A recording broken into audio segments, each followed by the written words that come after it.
Contamos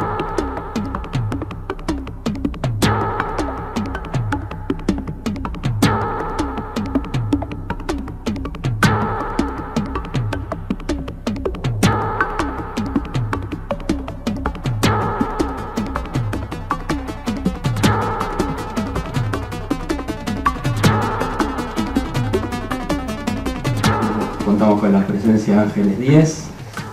Leeré un poquito el currículum, un poco largo.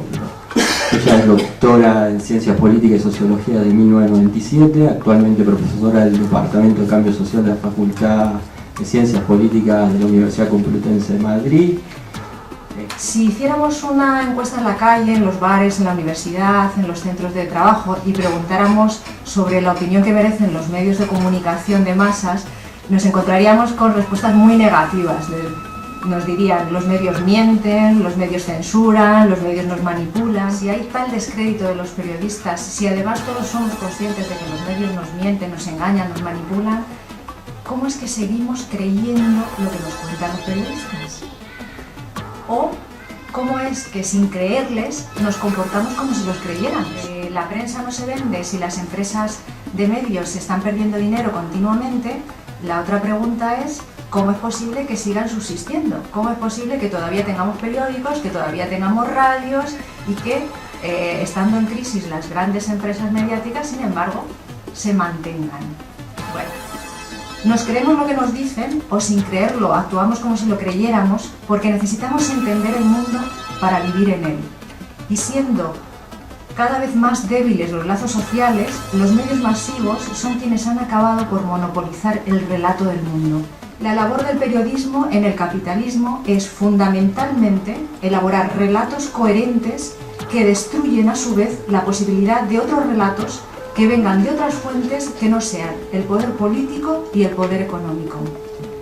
No podemos entender lo que son y la función que cumplen los medios de comunicación de masas separados del tipo de sociedad y de las relaciones de poder que se dan en la sociedad.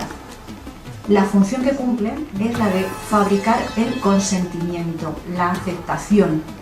Y si nos preguntamos qué es lo que hay que consentir, qué es lo que hay que aceptar, bueno, la respuesta es bastante sencilla: hay que aceptar la desigualdad, hay que aceptar la explotación.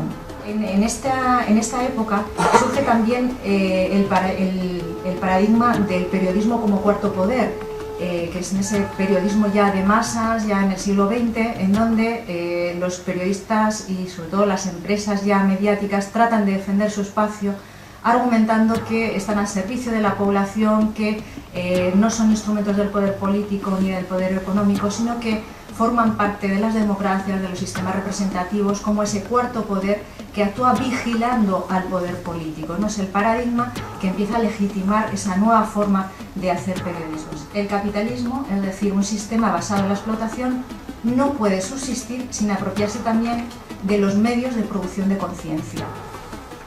Todo se convierte en propaganda o en entretenimiento.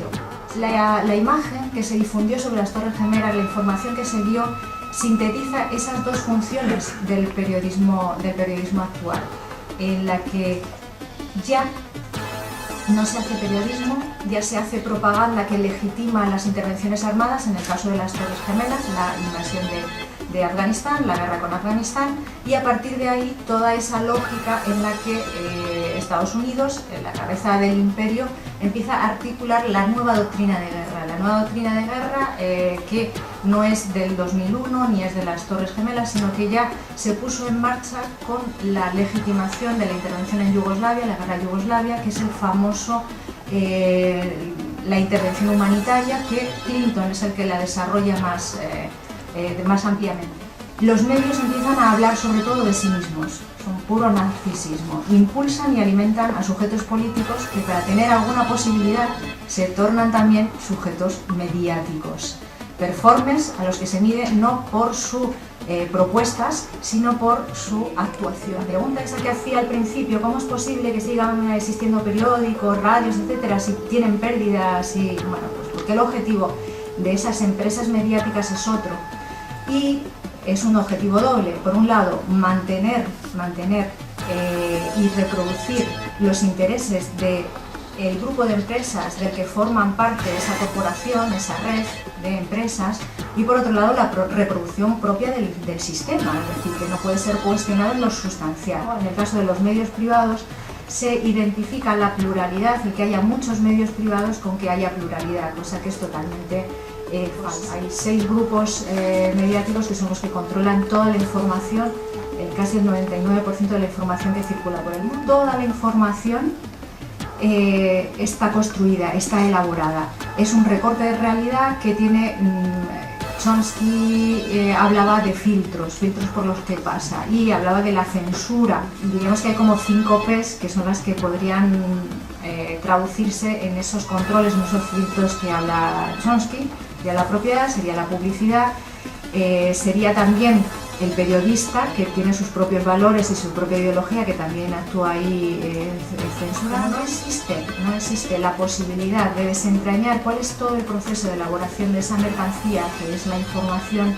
Prácticamente no hay ningún control social de la... Y esto nos lleva a plantear que los medios no están al servicio del poder, sino que son una de las formas en las que el poder se expresa y mediante la que se puede reproducir, reduciendo las resistencias.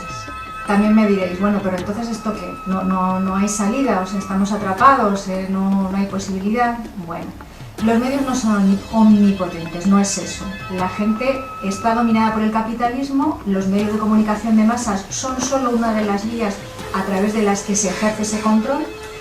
De la misma forma que nos podemos apropiar de los medios de producción, también podemos hacerlo de los medios de comunicación, siempre teniendo en cuenta que esto sería parte de un proceso revolucionario general, no aislado. El objetivo tiene que ser recuperar la comunicación como un derecho humano, como aquello que nos puede llegar a liberar de esta maquinaria infernal, que es una maquinaria de guerra, que es la maquinaria de apropiación de nuestras conciencias, de disciplinamiento y de sometimiento.